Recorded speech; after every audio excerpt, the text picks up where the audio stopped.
태초의 신비를 간직한 산, 설악.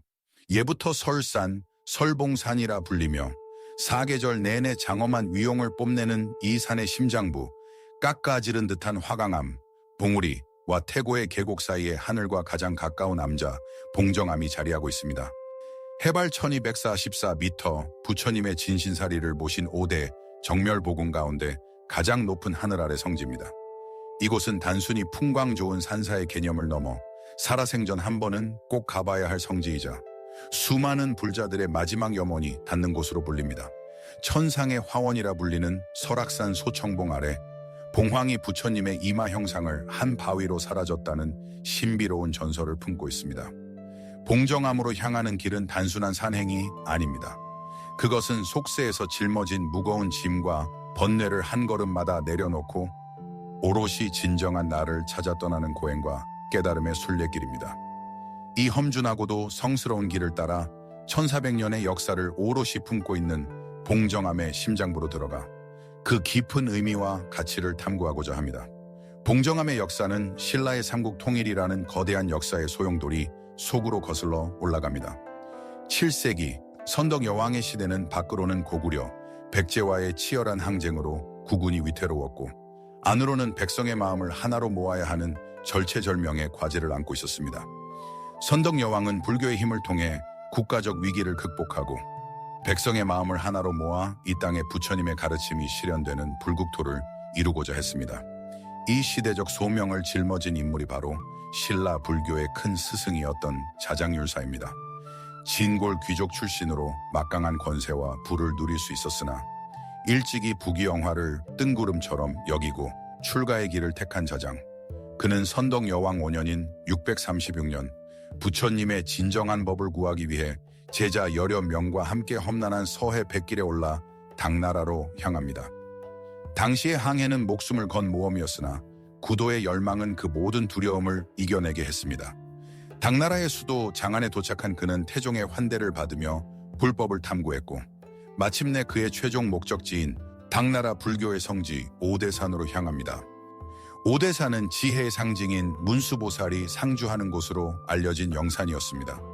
자장은 그곳에 태화지 곁에 돌을 쌓아 작은 암자를 짓고 간절한 기도에 들어갑니다.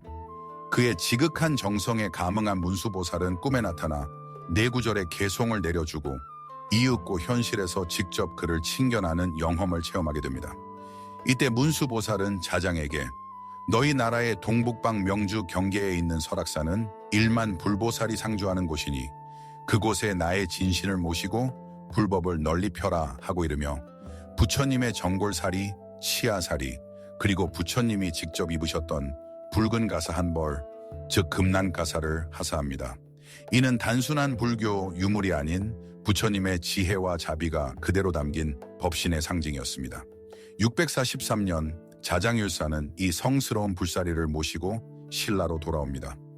선덕 여왕은 그를 최고의 승려 직책인 대국통에 임명하고 국가적인 차원에서 그의 불사를 지원합니다. 자장은 먼저 황룡사 9층 목탑의 건립을 주관하여 9 이웃나라의 침입을 부처의 힘으로 막아내고자 하는 호국 불교의 염원을 담았으며 이윽고 부처님의 진신사리를 모실 가장 신성하고 영험한 장소를 찾아 전국의 명산을 순례하기 시작했습니다. 그의 발길은 지금의 양산 통도사를 시작으로 이 땅 곳곳에 부처님의 법을 전하는 5대 정멸보궁의 성지를 정하는 위대한 여정이었습니다. 우리나라의 대표적인 역사서인 삼국유사 권삼탑상편의 기록에는 자장의 봉정암 창건 과정이 한 편의 서사시처럼 신비롭게 묘사되어 있습니다. 어느 날 금강산에서 기도를 올리던 자장율사 앞에 오색 찬란한 빛을 뿜는 봉황 한 마리가 나타났습니다. 상서로운 기운을 직감한 율사는 지팡이를 짚고 그 봉황을 따라 남쪽으로 발길을 옮겼습니다. 며칠 밤낮을 따라가니 봉황은 마침내 설악산의 구름 위 높고 험준한 어느 바위 위를 맴돌기 시작했습니다. 잠시 후 봉황은 마치 부처님의 이마처럼 생긴 거대한 바위 앞에서 홀연히 빛 속으로 사라졌습니다. 자장율사가 그곳을 자세히 살펴보니 봉황이 사라진 곳은 거대한 바위의 정수리, 즉 부처님의 이마와 같은 형상이었습니다. 이에 봉황이 부처님의 정수리로 들어갔다 하여 봉정암이라 이름 짓고 바로 그 신성한 자리에 당나라에서 모셔온 부처님의 뇌사리를 모실 탑을 세우니 이로써 5대 정멸보궁 중 가장 높은 곳에 자리한 봉정암이 창건된 것입니다. 자장율사에 의해 창건된 봉정암은 이후 숱한 세월의 풍파 속에서도 굳건히 그 법등을 이어왔습니다. 신라 문무왕 17년인 677년에는 위대한 사상가이자 해동종의 큰 스승 원효대사가 이곳에 머물며 암자를 중수했다는 기록이 전해집니다. 또한 고려 명종 18년인 1188년에는 조계종의 종조이신 보조국사 진울이 이곳에 퇴락한 암자를 다시 일으켜 세우며 수행의 맥을 이었습니다. 이처럼 봉정암은 당대의 가장 위대한 선지식들이 험준함을 마다 않고 찾아와 수행하고 정진했던 살아있는 구도의 공간이었습니다. 불교를 억압했던 조선시대를 거치면서도 깊은 산중에 자리한 덕분에 그 명맥을 유지할 수 있었고, 안타깝게도 6.25 전쟁으로 인해 전각 대부분이 소실되는 아픔을 겪기도 했습니다. 그러나 부처님의 진신사리를 향한 굳건한 믿음은 폐허 속에서도 꺼지지 않는 불씨가 되었습니다. 전쟁의 상흔이 아문 후 수많은 불자들의 염원과 노력으로 중창불사가 이루어졌습니다. 특히 1980년대 이후 험준한 산세 탓에 모든 자재를 헬기로 공수해야 하는 어려운 과정 속에서도 사찰의 모습을 하나하나 복원해 나갔습니다. 이는 단순히 건물을 다시 짓는 것을 넘어 천년의 기도 성지를 굳건히 지키고자 했던 간절한 마음의 발로였습니다. 봉정암은 우리나라 5대 정멸보궁 중 하나입니다. 부처님의 진신사리를 모신 정멸보궁 중에서는 단연 높은 곳에 자리하고 있습니다. 양산 통도사, 오대산 상원사, 영월 법흥사, 정선 정암사와 함께 부처님의 진신사리를 모신 신성한 공간으로 꼽히는 이곳은 정멸보궁이라는 이름 그대로 온갖 번뇌와 망상이 정멸한 보배로운 궁전이라는 뜻을 가집니다. 정멸보궁의 가장 큰 특징은 법당 내부의 인위적인 형상의 불상을 모시지 않는다는 점입니다. 부처님의 진신, 즉 사리가 법당 뒤편에 사리탑에 실제로 모셔져 있기 때문에 굳이 형상을 만들어 부처를 대상화할 필요가 없는 것입니다. 불자들은 불상 대신 법당의 유리창 너머로 보이는 사리탑을 향해 절을 올립니다. 이는 보이는 형상에 얽매이지 않고 시간과 공간을 초월하여 항상 우리 곁에 계시는 부처님의 진정한 가르침과 법신의 상징에 직접 귀의한다는 깊은 신앙적 의미를 담고 있습니다. 봉정암의 중심이자 존재 이유인 저 5층 석탑이 바로 자장율사가 부처님의 뇌사리를 모신 보물 1832호 불뇌사리 보탑입니다. 거대한 자연 안반을 그대로 기단으로 삼아 그 위에 5층의 탑신을 올린 독특한 양식을 하고 있습니다. 신라시대에 창건되었으나 현재 탑의 양식은 고려시대의 특징을 보여주고 있어 오랜 세월에 걸쳐 보수되고 지켜져 왔음을 짐작하게 합니다. 혹독한 비바람과 눈보라를 견디며 천년 넘게 그 자리를 지켜온 이 탑은 단순한 석조 건축물이 아니라 봉정암의 심장이며 모든 불자들의 신심이 향하는 구심점입니다. 해가 뜰 때나 달이 비칠 때나 혹은 구름과 안개에 휩싸일 때나 늘 그 자리에서 순례자들을 맞이하는 탑은 그 자체로 깊은 울림을 줍니다. 봉정암의 진정한 가치는 그곳에 이르는 험준한 여정 속에서 더욱 빛을 발합니다. 백담사에서 시작해 영시암, 수렴동 대피소를 거쳐 봉정암에 이르기까지 약 10.6km, 보통 사람의 걸음으로 5시간에서 6시간 이상이 꼬박 걸리는 험난한 길입니다. 이 길은 자동차나 케이블카로는 결코 오를 수 없으며 오직 자신의 두 발로 한 걸음 한 걸음 나아가는 것만이 허락된 순례의 길입니다. 백담사에서 영시암까지는 비교적 평탄한 길이지만 영시암을 지나면서부터 본격적인 산행이 시작됩니다. 맑고 투명한 수렴동 계곡의 물소리를 벗삼아 걷다 보면 때로는 에메랄드빛 풍경이 고단함을 잊게 하고 때로는 끝없이 이어지는 돌길과 가파른 오르막에 숨이 턱까지 차오릅니다. 특히 마지막 500m 해탈고개 또는 깔딱고개라 불리는 구간은 수직에 가까운 경사로 두 손으로 바위를 잡고 네 발로 기어오른다는 표현이 어색하지 않을 정도입니다. 숨이 깔딱 넘어갈 것 같은 고통의 순간 사람들은 비로소 자신의 한계와 정면으로 마주합니다. 그리고 그 한계를 넘어서는 순간 비로소 속세에서 짊어지고 왔던 모든 번뇌와 욕심을 내려놓는 해탈의 의미를 어렴풋이 깨닫게 됩니다. 이 길은 단순한 등산로가 아니라 육체의 고통을 통해 정신의 평화를 얻고 땀방울로 자신을 정화하는 움직이는 선이자 치열한 수행의 과정인 것입니다. 지팡이에 의지한 노보사알의 한 걸음 한 걸음에는 자식들을 위한 무언의 기도가 담겨 있고 무거운 짐을 진 젊은이의 등에는 미래에 대한 희망과 다짐이 실려 있습니다. 고행의 순례 끝에 다다른 봉정암. 이곳에서는 밤낮으로 기도가 끊이지 않습니다. 가족의 건강을 비는 어머니의 간절한 기도, 자식의 합격을 염원하는 아버지의 지극한 정성, 그리고 자신의 어리석음을 참회하고 새로운 삶을 다짐하는 청년의 서원까지 수많은 사람들의 각기 다른 그러나 똑같이 간절한 염원이 이곳 하늘과 가장 가까운 곳에서 부처님께 전해집니다. 사리탑 앞에서는 혹한의 추위 속에서도 밤을 새워 108배를 올리며 온몸을 다해 기도하는 불자들의 모습을 쉽게 볼 수 있습니다.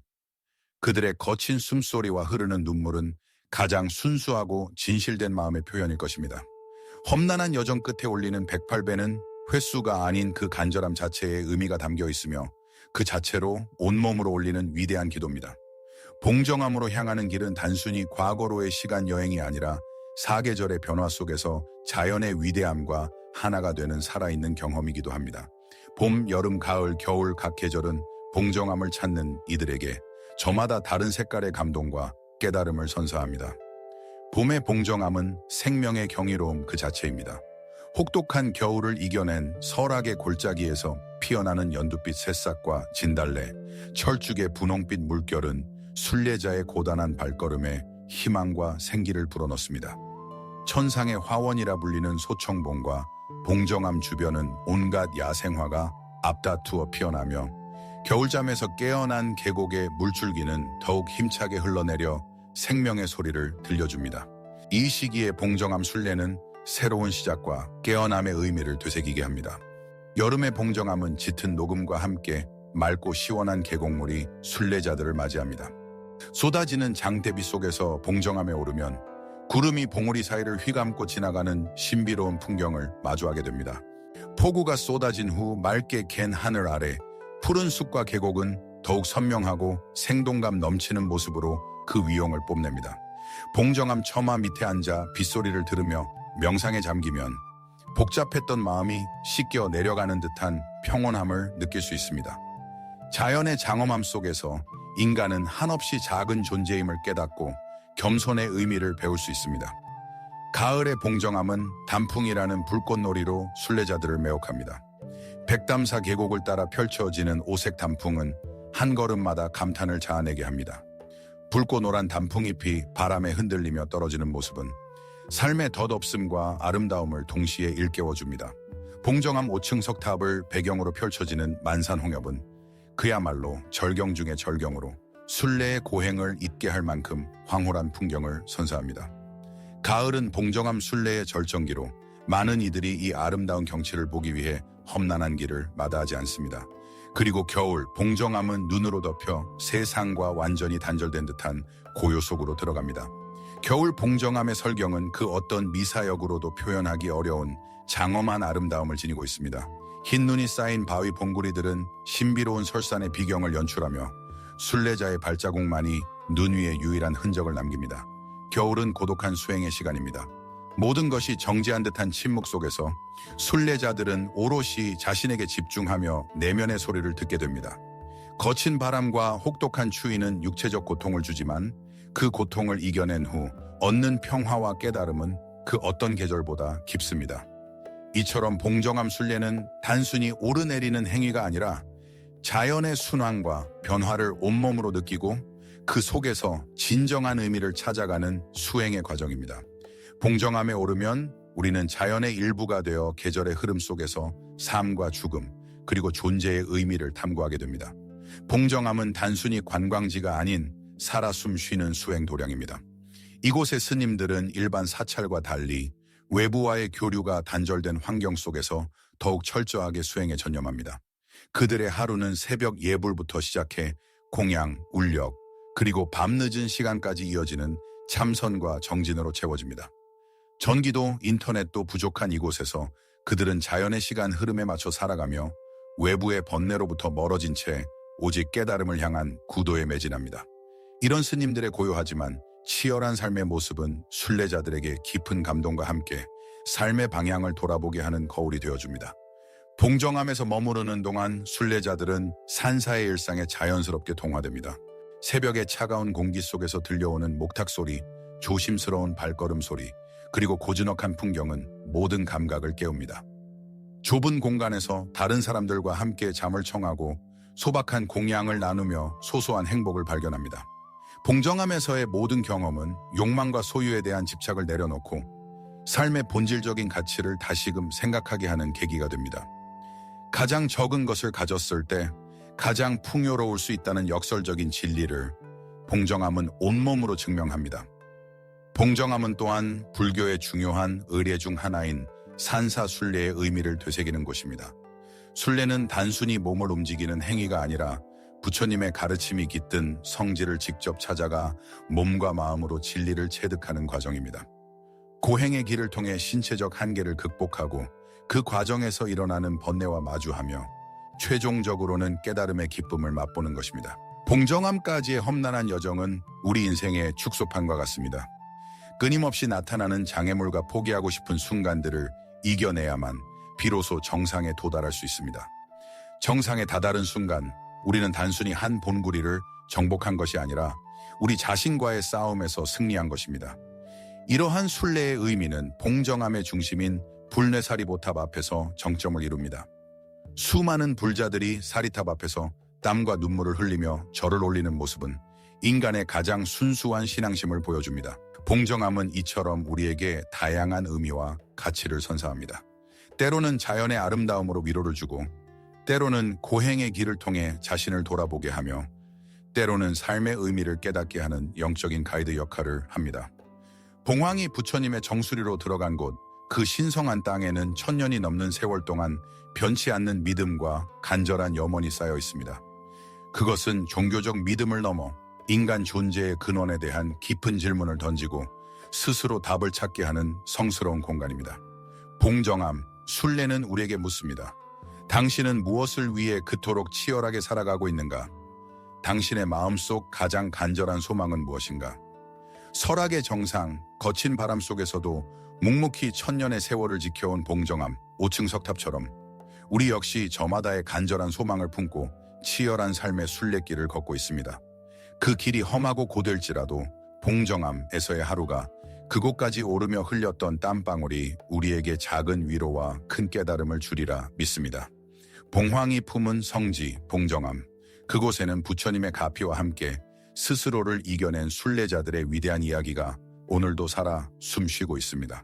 그것은 단순한 종교적 체험을 넘어 인생이라는 기나긴 순례길을 걸어갈 힘과 지혜를 얻는 소중한 여정일 것입니다. 나무 아미타불 관세음보살, 나무 아미타불 관세음보살, 나무 아미타불 관세음보살.